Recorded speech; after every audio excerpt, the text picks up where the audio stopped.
Hangi okul? Öyle mi?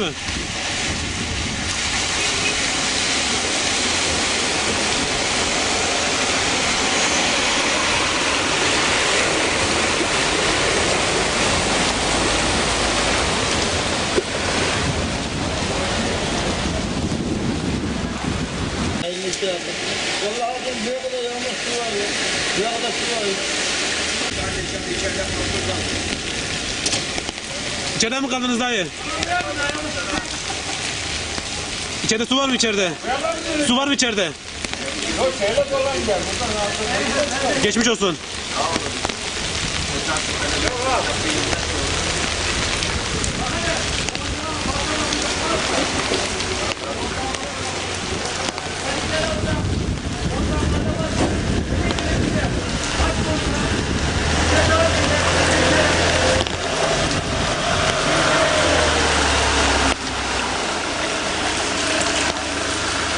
Sonra sağ haline verin.